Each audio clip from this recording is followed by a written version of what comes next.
Assalamualaikum warahmatullahi wabarakatuh. Salam sehat untuk guru-guru hebat di seluruh Indonesia. Saya Yun Dwi Nur Ana, guru penggerak dari Kabupaten Kutai Kartanegara yang bertugas di SMP Negeri 4 Kota Bangun, akan memaparkan refleksi dan kesimpulan pemikiran Ki Hajar Dewantara. Dalam refleksi ini ada 3 pertanyaan. Yang pertama, apa yang saya percaya tentang murid dan pembelajaran di kelas sebelum saya mempelajari modul 1.1. Nah, saya percaya selama ini murid dan pembelajaran di kelas, yaitu murid adalah sebuah objek yang butuh pengajaran, sehingga saya sebagai guru atau pendidik bertanggung jawab memberikan pengajaran yang dibutuhkan. Murid harus rajin membaca, menyimak materi yang diajarkan. Pada saat evaluasi, murid harus memperoleh nilai yang baik, nilai yang 100. Nah, itu yang saya terapkan sebelum saya mempelajari modul 1.1. Soal nomor 2, apa yang berubah dari pemikiran atau perilaku saya setelah mempelajari modul ini?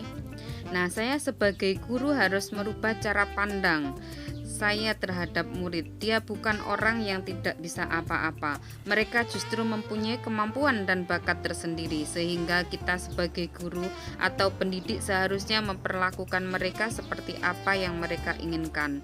Mereka tidak suka dikatakan bodoh. Mereka tidak suka dikatakan nakal. Mereka hanya tidak tertarik dengan apa yang kita ajarkan. Mereka hanya menghormati kita, sehingga mereka memaksakan diri untuk mendengarkan kita. Pembelajaran saya juga harus berubah dan berpusat pada murid, bukan teacher center.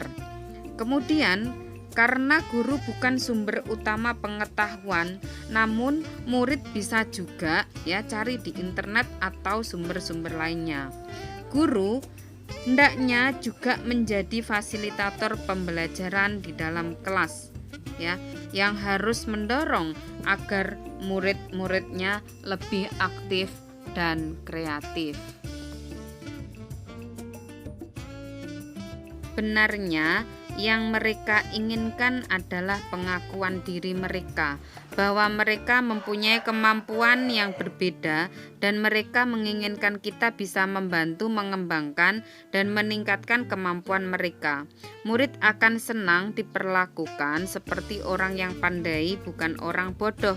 Mereka akan menghargai kita jika diperlakukan layaknya orang yang pandai, sehingga tidak ada lagi kekerasan dalam pendidikan, tidak ada lagi pengekangan dalam pendidikan, tidak ada lagi pemaksaan dalam pendidikan.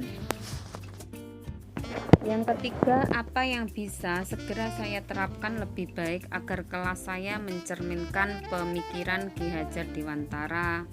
Yang pertama, mendesain kerangka pembelajaran berbasis profil pelajar Pancasila yang langsung saya terapkan di kelas.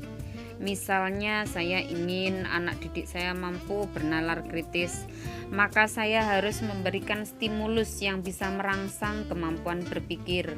Hal ini saya lakukan dengan metode pembelajaran berbasis masalah, berbasis proyek, kemudian discovery learning dan lain sebagainya, dengan mengintegrasikan budaya lokal dalam kegiatan pembelajaran agar siswa lebih menghargai budayanya sendiri.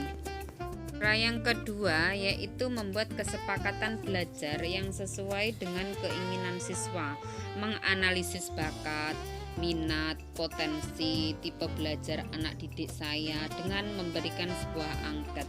Informasi ini akan menjadi dasar saya dalam menyampaikan materi. Jadi saya akan menerapkan pembelajaran terdiferensi sesuai dengan keberagaman anak didik saya. Misalnya, saya akan memberikan alternatif cara penyampaian materi dengan menonton video, menampilkan gambar-gambar serta mendengar penjelasan guru secara langsung, dan juga dengan melakukan pengamatan langsung atau praktikum di laboratorium maya, saya juga melakukan hal yang sama mengenai cara mengumpulkan tugas yang lebih beragam, misalnya membuat video, audio, menggambar, membuat poster, menulis.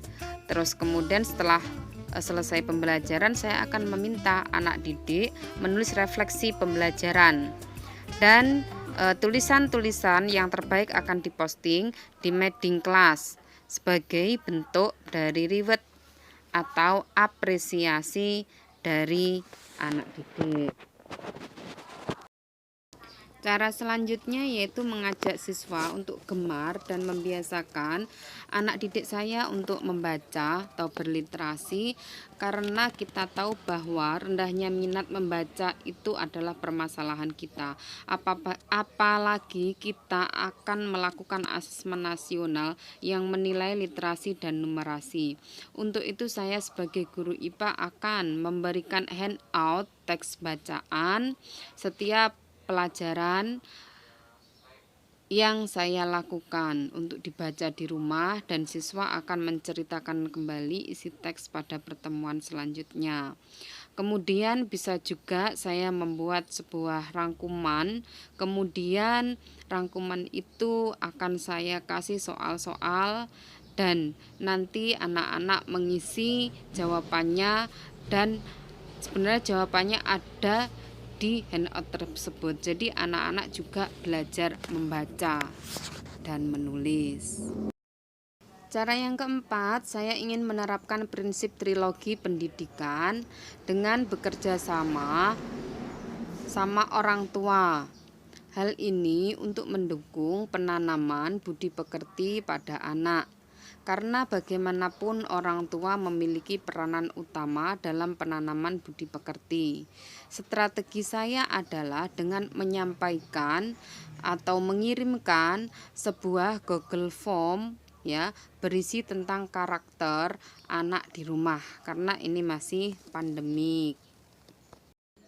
Selanjutnya, dalam kegiatan pembelajaran itu diupayakan untuk selalu menampilkan kebudayaan lokal sesuai dengan bakat dan minat siswa, agar peserta didik cinta kepada budaya sendiri sebagai bentuk penguatan jati diri bangsa. Renungan setelah webinar dengan saksi hidup sang pelopor pendidikan.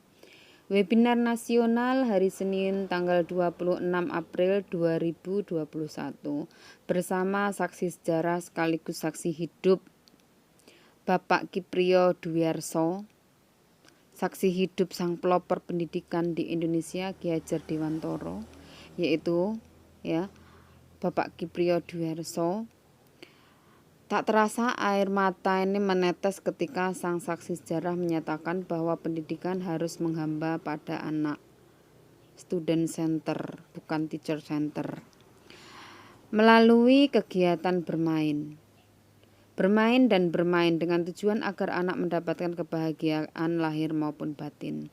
Bagaimana ide tersebut muncul dari hati sang pelopor tidak lain karena sebagai bentuk sayangnya beliau pada anaknya yang pertama, yaitu Ibu Asti Wandasari yang terlahir berbeda. Jadi kita sebagai pendidik diharapkan mampu melaksanakan kegiatan pembelajaran dengan menghamba pada anak dengan segala kekurangan dan kelebihannya masing-masing, dengan bermain yang bermakna karena dengan bermain semua anak belajar. Tiap anak punya kodratnya masing-masing yang harus kita bantu kembangkan di semua aspek perkembangannya sesuai kebutuhannya. Tapi jangan lupa dalam pembelajaran kita harus menganut asas kekeluargaan agar kita tidak menganggap anak didik itu sebagai orang lain, tetapi anak kita sendiri. Semua tidak lain semata bertujuan bahagia lahir dan batin. Dan tidak kalah penting kolaborasi yang baik antara tripusat pendidikan, yaitu pertama dari keluarga, kemudian sekolah atau perguruan, kemudian masyarakat, yang bisa mendukung tercapainya tujuan-tujuan dari Merdeka Belajar. Demikianlah pemaparan, refleksi, dan kesimpulan pemikiran Ki Hajar Dewantara. Semoga bermanfaat dan mohon maaf apabila ada salah. Assalamualaikum warahmatullahi wabarakatuh. Terima kasih.